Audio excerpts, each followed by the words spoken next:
Halo semuanya, kembali lagi di segmen Kulo Babong. Ini salah satu segmen khusus yang kami hadirkan di channel Sahabat Katolik Indonesia. Jadi buat teman-teman jangan pernah letih untuk mengikuti perkembangan atau postingan dari channel Sahabat Katolik Indonesia.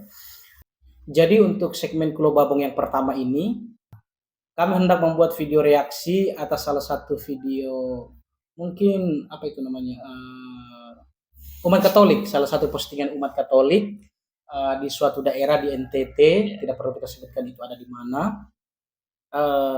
Menurut saya menarik untuk teman-teman lihat dan teman-teman ikuti. Nah, videonya kira-kira begini nih. Karena kabar malaikat kami mengetahui bahwa Yesus putramu menjadi manusia. Kami mohon curahkanlah rahmat-Mu ke dalam hati kami, supaya kami karena sengsara dan salibnya dibawa kepada kebangkitan yang mulia. Karena Kristus Tuhan kami. Amin. Kemuliaan kepada Bapa dan Putra dan Roh Kudus, seperti pada permulaan, sekarang, selalu, dan sepanjang segala abad. Amin. Dalam nama Bapa, dan Roh Kudus. Amin.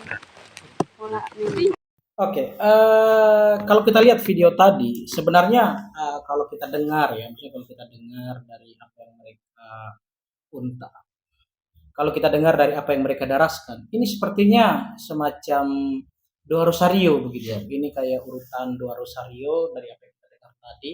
Tapi proses yang mereka lakukan atau kegiatan yang mereka lakukan itu adalah penguburan patung Yesus begitu, patung Yesus yang rusak.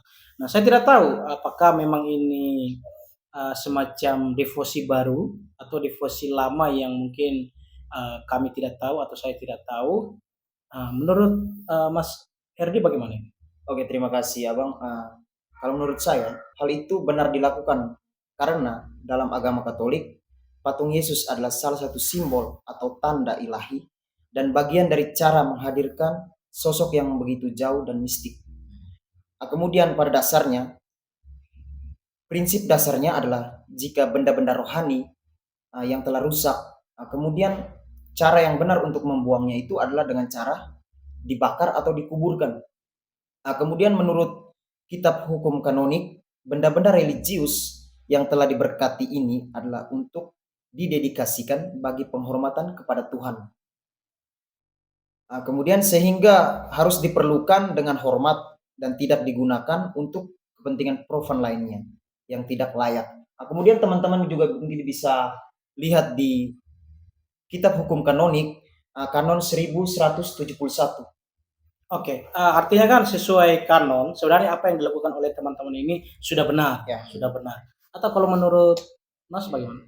Oke, kalau terkait dengan video tersebut, kita lihat kembali dalam sejarah gereja, sekitar pada tahun 1800-an itu Vatikan sempat membentuk suatu lembaga atau kongregasi yang mengurus terkait dengan sakramen-sakramen dan juga benda-benda rohani tersebut.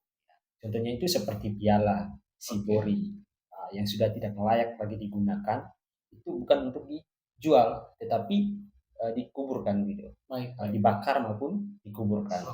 Dan juga seperti pakaian ya, pakaian liturgi maupun jubah atau kain-kain altar itu juga sama.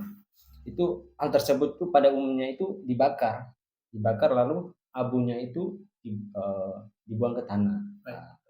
Selain itu juga air suci ya, air suci yang sudah tidak layak lagi digunakan atau terkena polusi, itu disiram ke tanah.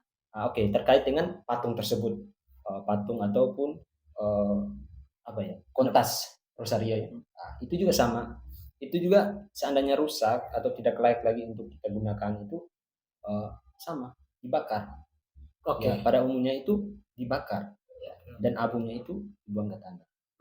Karena ide dasarnya itu apa yang sudah didedikasikan kepada Allah itu harus dikembalikan kepada Allah.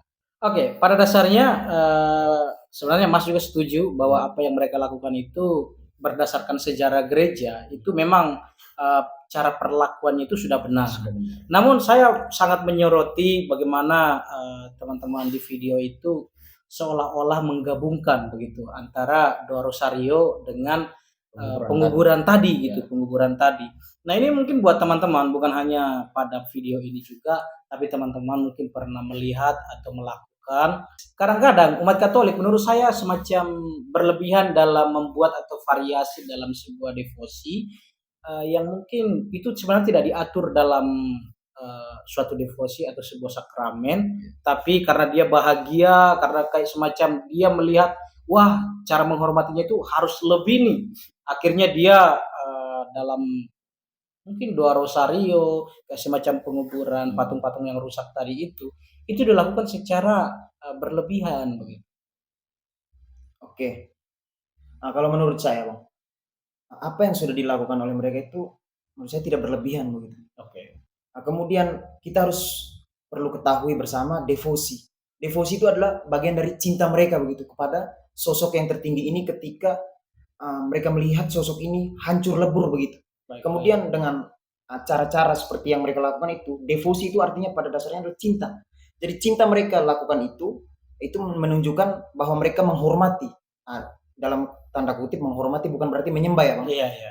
Mereka menghormati dengan cara itu mungkin menjadi kepuasan mereka juga begitu, Bang. Baik, Oke, baik. sekian. Ya, tapi terkait dengan video tersebut itu cara mereka memang sudah sesuai dalam ajaran-ajaran gereja Katolik, tapi adanya doa-doa gitu. Iya. Nah, itu yang saya rasa bahwa itu ada variasi-variasi baru lagi. Iya, iya, iya. Mungkin ini sudah ada perkembangan, jadi mungkin sudah ada perubahan-perubahan tersebut. Apalagi dengan perkembangan media sekarang, dengan berita-berita atau video-video tersebut itu semakin diglorifikasikan. Iya, iya, iya. Jadi saya rasa ini juga sebagai pemahaman kita bersama supaya kedepannya itu kita lakukan hal-hal yang seperti ini sesuai dalam ajaran gereja Katolik. Oke, oke. Jadi itu teman-teman, kami juga dalam keseharian kami aktif sebagai mahasiswa di IFTK Ledro. Kami juga terbiasa menerima pengajaran tentang sakramen, bagaimana memperlakukan sakramen, dan termasuk juga devosi-devosi ini. Jadi mungkin ada juga pendapat kami yang salah atau bagaimana menurut teman-teman, silakan ditulis di kolom komentar. Itu saja untuk segmen kali ini, sampai jumpa di video-video berikutnya. Salam. Salam.